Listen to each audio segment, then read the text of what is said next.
कांग्रेस नेता अधीर रंजन चौधरी को लोकसभा से सस्पेंड कर दिया गया है। अधीर रंजन को लोकसभा से तब तक के लिए निलंबित कर दिया गया है जब तक कि विशेषाधिकार समिति उनके खिलाफ अपनी रिपोर्ट पेश नहीं कर देती। जानकारी के मुताबिक यह मामला प्रिविलेज समिति के पास लंबित है और इस मामले में समिति जांच रिपोर्ट सौंपेगी।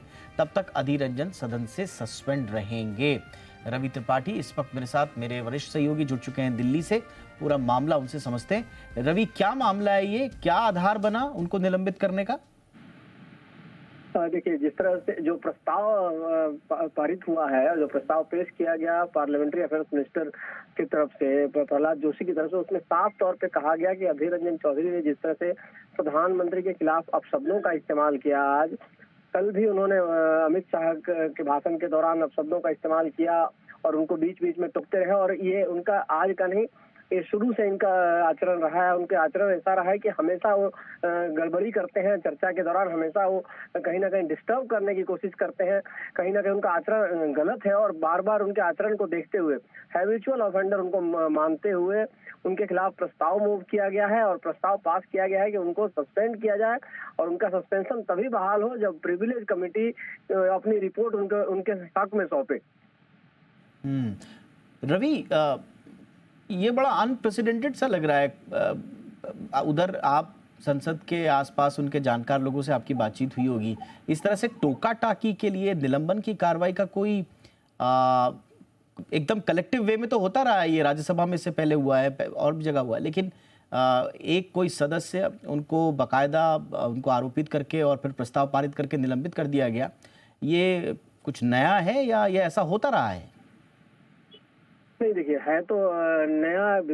इससे पहले इस तरह के कवायद और इस तरह का कहीं ना कोई फैसला, चाहे इस तरह का कोई डिसीजन, प्रस्ताव पास नहीं हुआ हुआ मुझे लगता है। इस तरह के मामले में बहुत पहले हुआ हो, लेकिन जब से हम संसद को कवर कर रहे हैं तब से इस तरह की घटना नहीं। हाल के दिनों में आप देख रहे हैं कि कई सांसदों के खिलाफ कार्रवाई होती है अगर वो संसद में कागज फाड़ते हैं, चाहे किस तरह की अभद्र असंसदीय काम करते हैं, तो उसके खिलाफ उनकी कार्रवाई होती है। पिछले दिनों भी कई सांसदों के खिलाफ राज्यसभा में कार्रवाई हुई, लोकसभा में खिलाफ कार्रवाई हुई। लेकिन जो सदन में सबसे बड़ी पार्टी का नेता हो, उससे इस तरह की भाषा की उम्मीद भी नहीं की जा सकती जिस तरह से उन्होंने प्रधानमंत्री पर अटैक किया।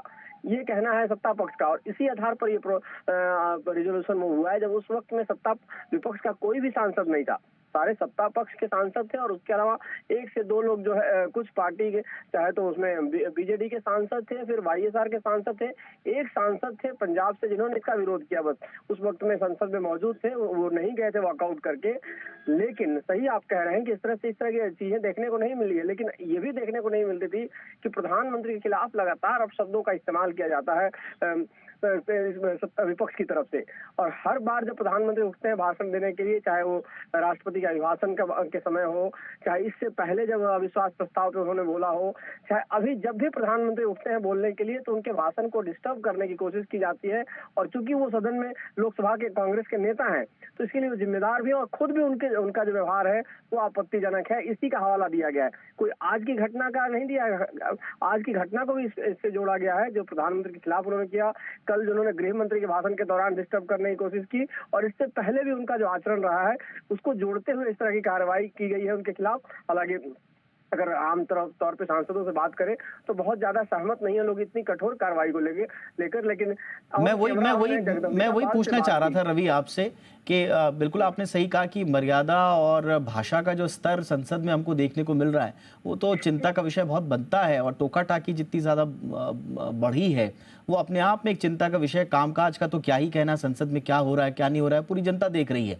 लेकिन ये जो निलंबन की कार्रवाई हुई है इस पर क्या विपक्षी सांसदों की कोई प्रतिक्रिया आपको मिल पाई है? खासतौर से कांग्रेस क्या कह रही है? हाँ, बिल्कुल। देखिए, जो डिप्टी लीडर है लोकसभा में कांग्रेस के ही के सुरेश हमें मिले अभी थोड़ी देर पहले, उनसे हमने बातचीत भी की है, हमने उनका इंटरव्यू भी रिकॉर्ड किया है। उनका कहना है कि अधीर रंजन चौधरी ने ऐसा कोई काम नहीं किया जिसकी वजह से उनके खिलाफ ऐसी कार्रवाई हो। ये लोकतंत्र की हत्या है जो अमूमन कांग्रेस इस तरह का आरोप लगाती है।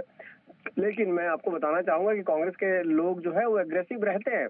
आमतौर पे जब मैं अंदर हम लोग पत्रकार दीर्घा में थे और लगातार कांग्रेस पार्टी के सांसद जो है बीच में डिस्टर्ब कर रहे थे, तख्तियां दिखा रहे थे, बैनर्स दिखा रहे थे मणिपुर को लेकर, क्योंकि वो मणिपुर को लेकर ही ये प्रस्ताव लाए थे। और प्रधानमंत्री भी बार बार कह रहे थे कि अमित शाह ने इस मामले में कल ही डिटेल से पूरी जानकारी दी है। लेकिन आश्चर्य होगा कि जैसे ही विपक्ष, देखिए एक बात तो क्लियर था कि प्रधानमंत्री विपक्ष के दबाव में मणिपुर पर नहीं बोलना चाहते थे। वो उनके बोलने की तैयारी थी और पूरा जैसे उनका उनका पूरा स्पीच देखेंगे आप, स्पीच की जो कॉपी थी उसमें वो पन्ना था जिसमें वो मणिपुर को लेकर बोलने वाले थे। लेकिन विपक्ष लगातार जब दबाव बनाने लगा उनके ऊपर, तब उन्होंने कहीं ना कहीं उस मामले को और इग्नोर किया और डिले करते गए। देखिए लगभग 2 घंटा 13-14 मिनट के आसपास प्रधानमंत्री बोले हैं और उसमें लगभग 1.5 घंटे के आसपास प्रधानमंत्री अपनी योजनाओं को लेकर गठबंधन पर अटैक करते रहे, लगातार अटैक करते रहे। जब उन्होंने विपक्ष भी संयम खोया, विपक्ष को अगर संयम रखता और विपक्ष सदन में रहता तो शायद उसको मणिपुर पर जवाब भी सुनने को मिलता और शायद वोटिंग में भी हिस्सा लेता। तो विपक्ष का जो रवैया था, आमतौर पे विपक्ष इस तरह के हंगामे करता रहा, ऐसे कोई नई बात नहीं है। सदन में हंगामे भी हुए हैं, इसके पहले वॉकआउट भी हुआ है, वोटिंग भी हुई है। एक वोट से भी अटल बिहारी वाजपेयी जी की सरकार इसी सदन में गिरी है 99 में अविश्वास प्रस्ताव के दौरान। तो तमाम चीजें हुई है सदन में, लेकिन बावजूद जिस तरह का व्यवहार विपक्ष का प्रधानमंत्री को लेकर रहता है, जिस तरह की भाषा का इस्तेमाल किया जाता है, ये कहीं ना कहीं चिंता की बात है। क्योंकि राहुल गांधी खुद ही प्रधानमंत्री के खिलाफ इतने अग्रेसिव होते हैं। आपने वो भी देखा था कि 2018 में जो राहुल गांधी अपना भाषण पढ़ने के बाद प्रधानमंत्री के पास जबरदस्ती जाते हैं, ये सदन की गरिमा नहीं होती है।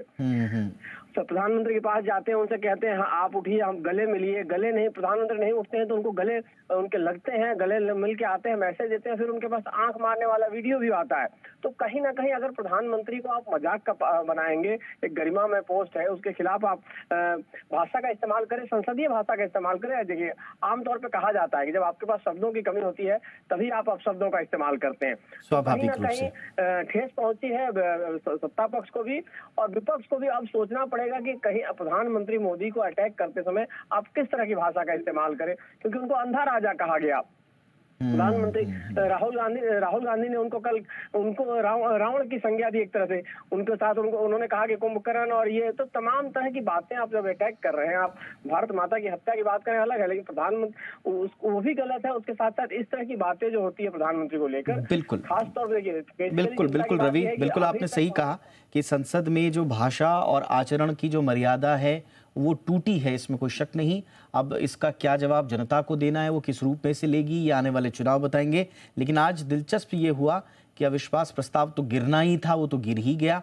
जैसा रवि बता रहे हैं 2 घंटा 13 मिनट 14 मिनट के आसपास प्रधानमंत्री नरेंद्र मोदी बोले और रवि जैसा बता रहे हैं कि प्रधानमंत्री मणिपुर पर तो बोलना स्वाभाविक ही था उनका, इसीलिए तो अविश्वास प्रस्ताव आया था, उस पर बोलना ही था। लेकिन वो उसको डिले करते रहे, जैसे जैसे विपक्ष दबाव बनाते रहा और स्ट्रैटेजी के तहत संभवतः उन्होंने डिले किया। 1 घंटा 52 मिनट के बाद उन्होंने मणिपुर का जिक्र किया, लेकिन विपक्ष ये सुनने के लिए सदन में नहीं था, वो तब तक वॉकआउट कर चुका था। और